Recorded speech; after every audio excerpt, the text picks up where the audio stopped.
When my wife passed away, everything changed. It wasn't a gradual descent into grief. It was a sudden, merciless plunge. One day I was a husband and father, and the next I was a single parent trying to figure out how to navigate a world that no longer felt real.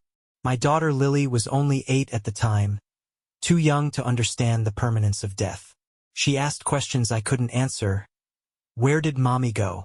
Why can't we visit her? When is she coming back? I tried to be strong for her. I told her we'd be okay, even when I wasn't sure we would. Every night, I tucked her into bed and whispered promises I hoped I could keep. For a while, it was just the two of us, clinging to each other like survivors on a sinking ship. And then Rebecca entered our lives. I met her at a friend's dinner party, one of the few social events I allowed myself to attend in those days. She was beautiful, with a sharp wit and an easy laugh that seemed to light up the room. I hadn't planned on falling for anyone. Honestly, I didn't think I was capable of it anymore. But Rebecca had a way of making me feel alive again, like there was still something worth looking forward to. Lily was quiet when I introduced them. I thought it was shyness, nothing more. Rebecca was kind to her, always bringing small gifts or asking about her day. For a time, I believed I had found the missing piece to our broken family. After a year of dating, I asked Rebecca to marry me, convinced it was the right thing for all of us. The honeymoon phase was short-lived. At first, it was little things. Lily withdrawing into herself, spending hours alone in her room. She used to tell me everything about her day, but now her answers were one-word responses, mumbled without meeting my eyes. I assumed it was an adjustment period, the growing pains of blending a family. Then came the drawings. They started as harmless scribbles, abstract shapes and lines on crumpled pieces of paper. But over time, they became darker, more detailed. It was always the same figure, tall and looming, with long hair and sharp, jagged fingers. The lines were chaotic, almost violent, as though they'd been etched into the paper with anger or fear. I asked Lily about them one evening as I helped her tidy her room. She froze, her small hands clutching a crayon tightly. When she finally looked at me, her eyes were wide and full of something I couldn't quite place. I expected her to say it was just a drawing, a product of her imagination. But she said nothing, just shook her head and stared at the floor. I tried to brush it off, but something about those drawings lingered in my mind. It was as if they were trying to tell me something I couldn't quite understand. Rebecca didn't seem concerned. When I mentioned the drawings to her, she laughed it off, saying kids had wild imaginations and I was overthinking things. She's adjusting, Rebecca said. It's normal. I wanted to believe her. I needed to believe her. But the unease in our house was impossible to ignore. Small, inexplicable things began happening. Doors that I was sure I'd closed would be open in the morning. Objects would disappear from one room and turn up in another. The air felt heavier, like the house itself was holding its breath. One night, I woke up to the sound of footsteps. They were slow and deliberate, moving down the hall outside our bedroom. My heart raced as I listened, straining to hear where they'd go. But when I opened the door, the hallway was empty. Rebecca was full of explanations. It's an old house, she said. These things happen. I nodded, but her words did little to calm me. Then, late one evening, Lily finally spoke. I was tucking her into bed, her small body curled under the blanket. She grabbed my hand before I could stand, her grip surprisingly strong. She looked at me with tears in her eyes and said something that made my stomach twist into knots. Her voice was quiet, almost trembling, but her words were clear. After she fell asleep, I sat in the living room, replaying her words over and over in my mind. I didn't want to believe her. I tried to rationalize it, to tell myself it was just a child's imagination running wild. But deep down, I knew I couldn't ignore it anymore. That night, I made a decision. I needed to know the truth. And that's how I found myself hiding in the closet. The closet was small and suffocating. My knees pressed against my chest as I tried to make myself as invisible as possible. The door was cracked open just enough for me to see the bedroom, dimly lit by the glow of a bedside lamp. My heart pounded so loudly I was sure it would give me away, but I couldn't move. I had to know. Lily's words earlier that night had been a revelation, cracking open a door I wasn't ready to look through. But the more I thought about them, the more the pieces started to come together. Her drawings, her withdrawn demeanor, the strange occurrences around the house. It all pointed to something I couldn't explain, something I didn't want to believe. I sat there in the darkness, waiting. The minutes stretched into what felt like hours, and my muscles ached from holding still. The house was eerily silent, the kind of silence that felt intentional, as if the walls were listening. And then I heard it. Footsteps. Slow, deliberate, moving through the hallway. My breath caught in my throat as they grew louder, closer. The bedroom door creaked open, and Rebecca stepped inside. Her movements were unhurried, almost ritualistic, as she walked to the dresser and opened the top drawer. I couldn't see what she was doing, but I could hear the soft rustle of fabric, the faint clink of something metallic. My mind raced with possibilities, none of them comforting. She stayed there for several minutes, her back to me, before finally closing the drawer and turning toward the bed. What happened next sent a shiver down my spine. She stood perfectly still, staring at something I couldn't see. Her head tilted slightly, as if listening to a sound that wasn't there. Her lips moved, forming words I couldn't hear. It was like watching someone in a trance, disconnected from reality. And then she turned toward the closet. I froze, my body tense with fear. Her gaze seemed to pierce through the door, and for a moment, I was sure she knew I was there. But she didn't move. She simply stood there, staring, her expression unreadable. Eventually, she left the room, her footsteps fading down the hall. I stayed in the closet, too afraid to move, too afraid to breathe. My mind was a whirlwind of questions. Who or what was she talking to? And why did it feel like she knew I was watching?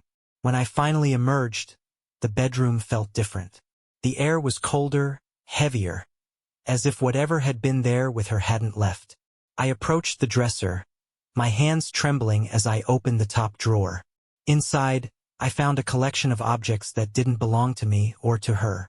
There was a small, worn doll with one eye missing, its face smudged with dirt. A child's hairbrush, its bristles tangled with strands of blonde hair.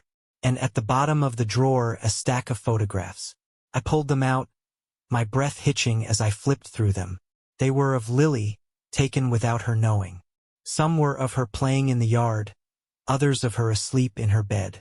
My stomach churned as I realized how recent they were. That's when I noticed the handwriting on the back of each photo. Short, cryptic notes that made my skin crawl. She doesn't trust me yet.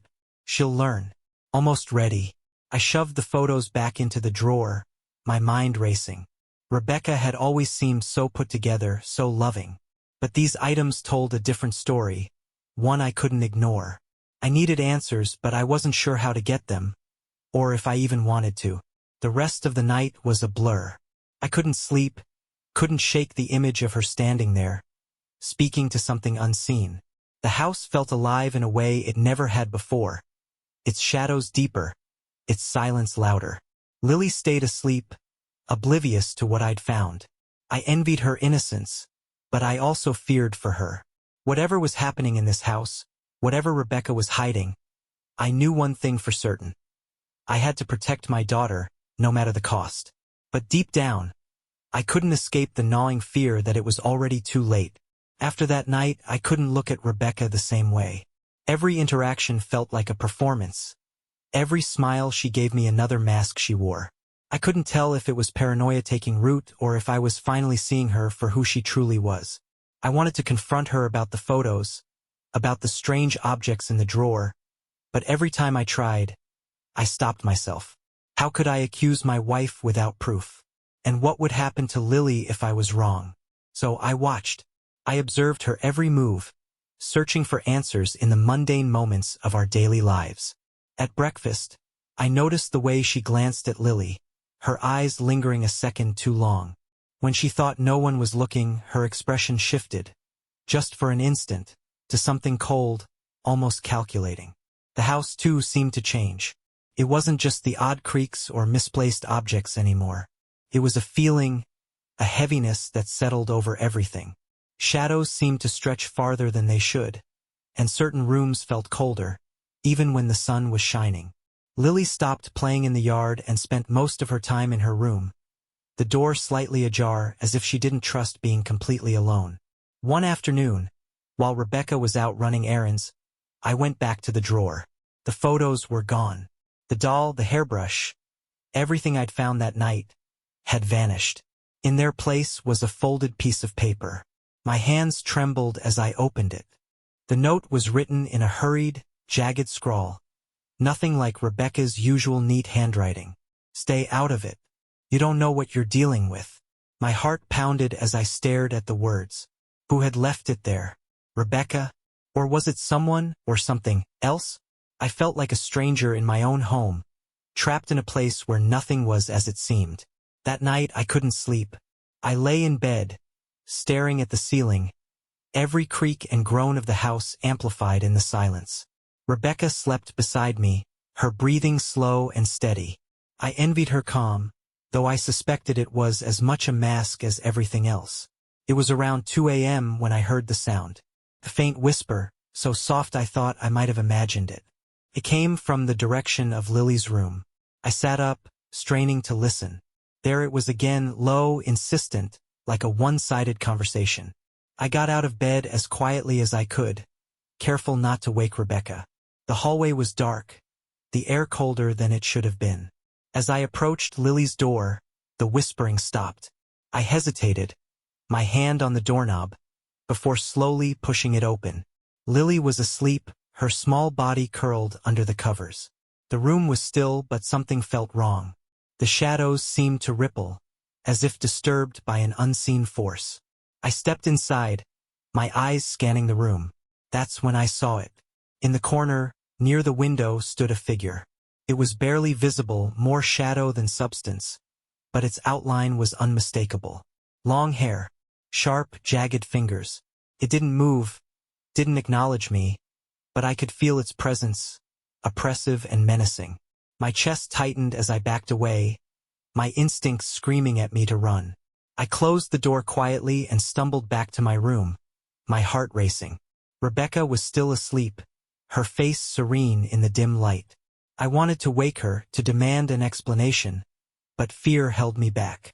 The next morning, I tried to convince myself it was a nightmare. Sleep deprivation, stress, it could explain everything. But deep down, I knew it wasn't that simple. Lily seemed quieter than usual at breakfast, her eyes darting nervously toward Rebecca. I felt a surge of anger, an overwhelming need to protect my daughter. But how could I protect her from something I didn't understand? I spent the day going through Rebecca's belongings, desperate for answers. Her laptop was locked with a password I didn't know, and her phone never left her side. In the back of her closet, I found a small, leather-bound journal. The pages were filled with strange symbols and notes in a language I didn't recognize. Some of the entries mentioned a connection and a sacrifice. My stomach churned as I read the final line on one page. The child is the key. I slammed the journal shut, my hands shaking. I didn't know what it meant, but I knew one thing for certain. Rebecca wasn't who I thought she was. And whatever she was planning, I had to stop it. The journal haunted me. Every time I closed my eyes, I saw those words, the child is the key. They played on a loop in my mind, their meaning just out of reach. I needed to act, but I couldn't afford a mistake. If I confronted Rebecca without proof, she'd deny everything. If I tried to leave with Lily, Rebecca would stop me. I didn't know how far she'd go, and I wasn't willing to gamble with my daughter's safety. For the next few days, I pretended. I smiled at Rebecca, shared meals with her, and acted as though nothing had changed. Inside, though, I was unraveling. Every time she touched me, I felt a cold dread seeping into my skin. Every time she spoke to Lily, I felt an almost primal urge to intervene. But I couldn't let her see my fear. I started piecing together a plan. At night, while Rebecca slept, I searched for answers. I pored over the journal, trying to make sense of the symbols and cryptic notes. I found patterns that hinted at rituals, at something ancient and malevolent. There were references to binding and control, but it was all fragmented, incomplete. Then I found the room. It was in the basement, behind a door I'd always assumed was just a storage closet. The key was in Rebecca's nightstand, hidden beneath a stack of papers. My hands shook as I unlocked the door and stepped inside. The room was small and cold, the walls lined with shelves filled with jars and trinkets.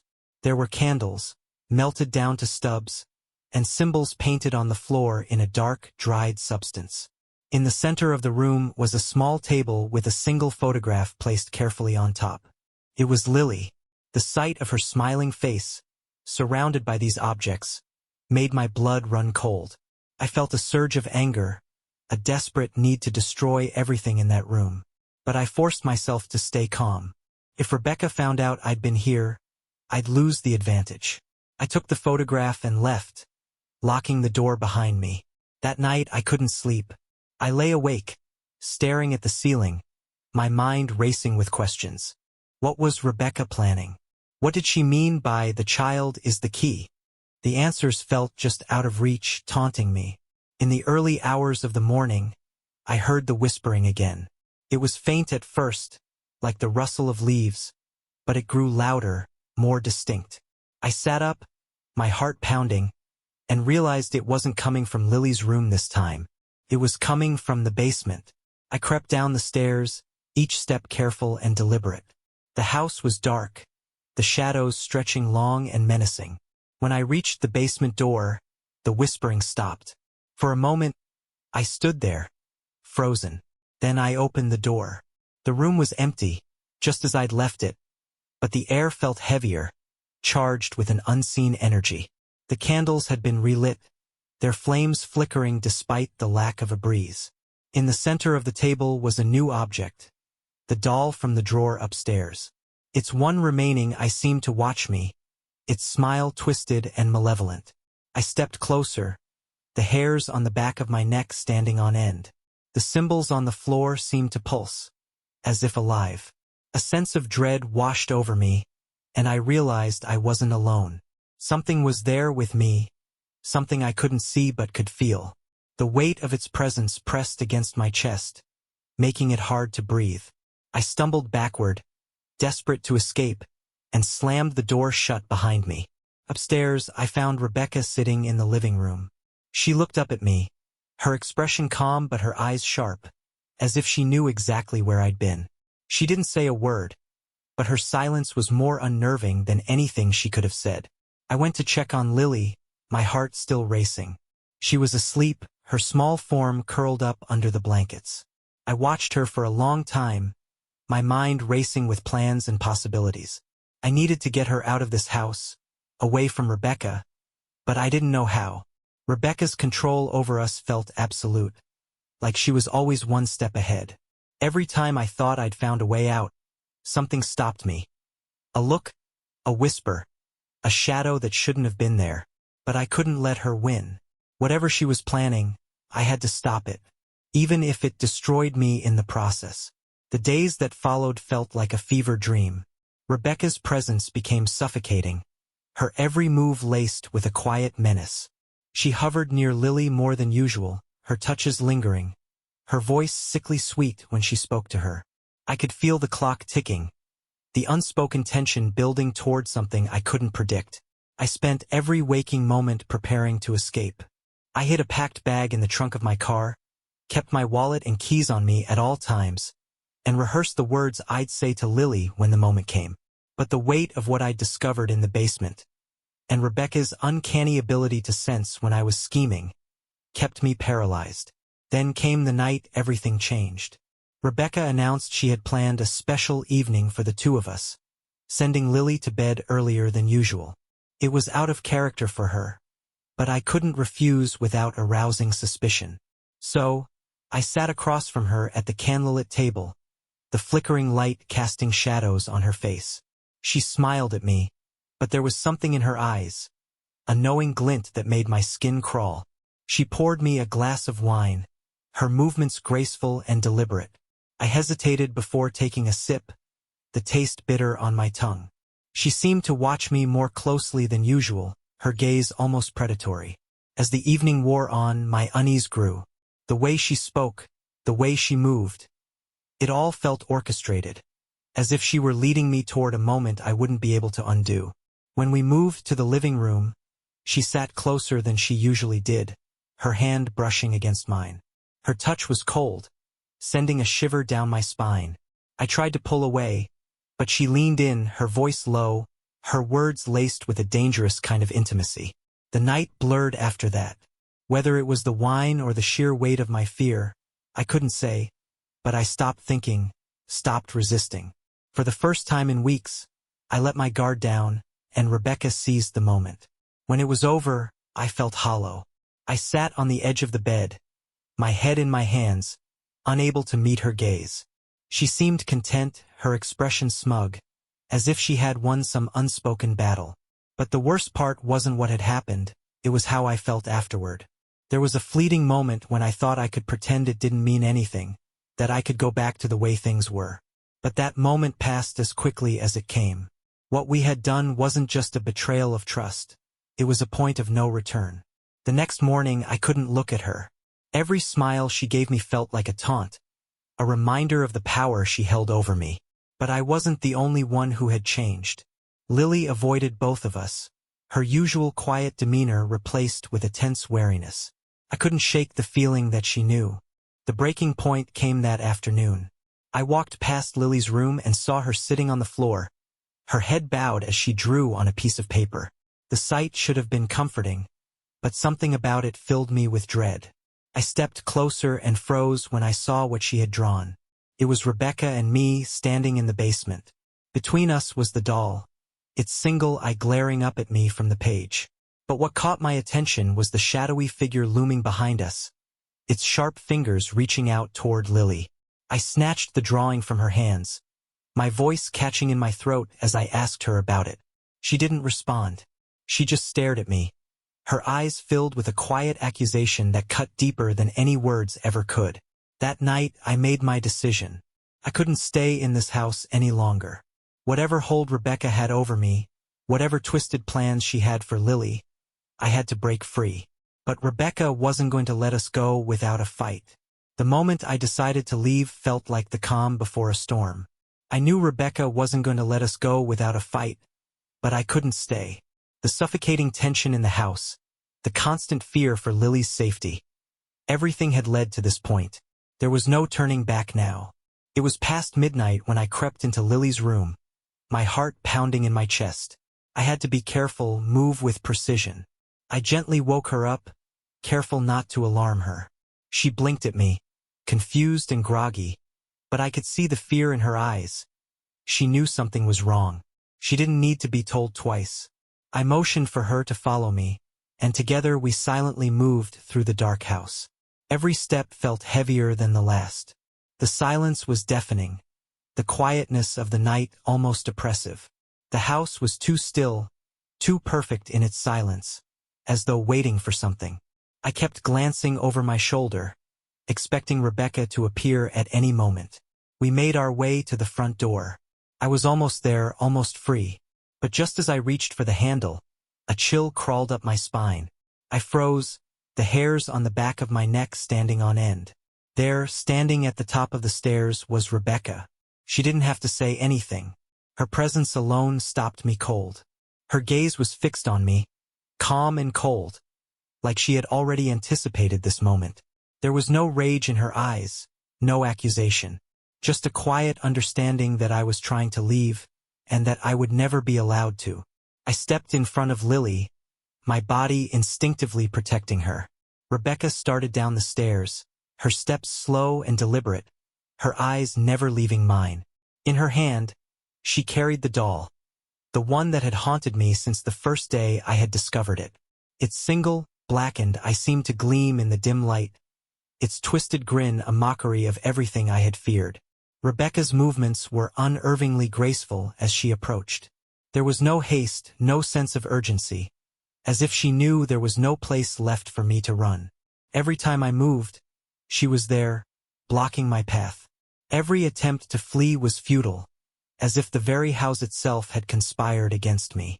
Suddenly, everything around us felt more real than it had ever been before. The air grew thick, suffocating, as if the house was holding its breath. My mind raced with possibilities, every escape plan, every strategy, falling apart in an instant. In the darkness of that hallway, something shifted. I could feel it, an unseen force pressing down on me, heavy and suffocating. Something ancient, something not of this world, was in the room with us. And then the lights went out. The sudden darkness was all-encompassing. The oppressive silence that followed made it feel like the walls themselves were closing in. I fumbled in the dark, desperate to find Lily, to hold her, to protect her. I couldn't hear her breathing, couldn't feel her presence, and panic surged through me. Then I heard it, a whisper. It wasn't a voice exactly. It was something worse, like a presence inside my head, pulling me in. In the darkness, I could feel something watching me, waiting. And then it appeared, the shadow. It wasn't just a silhouette or a trick of the light. It was something tangible, something that reached out with a malevolent force. It hovered behind Rebecca, its shape indistinct but unmistakably terrifying. Every time I looked at it, it seemed to grow larger, more menacing. Its presence made the very air around me feel thick, unbreathable. Rebecca didn't move. She stood still, as if she were no longer in control. The shadow seemed to be tethered to her, following her every motion. And then it turned toward me. The shadow stretched, twisting as it approached. It was nothing like what I had seen in the basement. This was something worse, something with intent, something that could reach into your soul and choke the life out of you. I instinctively moved in front of Lily, shielding her from the nightmare unfolding in front of us. The shadow, as if acknowledging my resistance, stopped for a moment. In that instant, everything seemed to shift. The shadow hesitated, and for just a brief second, it felt like I had a chance to fight back. I grabbed the doll, still lying on the floor near Rebecca, and held it up, desperate to use whatever I could to stop this. As soon as I touched it, the shadow recoiled. There was a sharp crack in the air, followed by a roar of anger that seemed to come from everywhere. And then, as suddenly as it had appeared, the shadow was gone. The room grew quiet, the oppressive weight lifting from the air. Rebecca collapsed to the floor, her body twitching unnaturally. The air around us cleared, and I breathed a ragged sigh of relief. Lily's small hand found mine in the dark, and I pulled her close to me. I didn't know if it was truly over, but I knew one thing for sure. Rebecca was no longer a threat. We didn't stay to see if Rebecca would wake up. There was nothing left for us in that house. I left that night with Lily, and we never looked back. But even now, as we rebuild our lives far away from the place that held so many horrors, I can't shake the feeling that something was left behind. That Rebecca's shadow still lingers, waiting. But we're free. For now. Life after escaping Rebecca felt like living in a fog. Each day blurred into the next, with my thoughts constantly clouded by what had happened and what might still come. I kept my distance from the world, uncertain who I could trust, always glancing over my shoulder, waiting for the inevitable return of Rebecca. She wasn't just a person. She was something much more. I couldn't rest until I understood what I had been up against.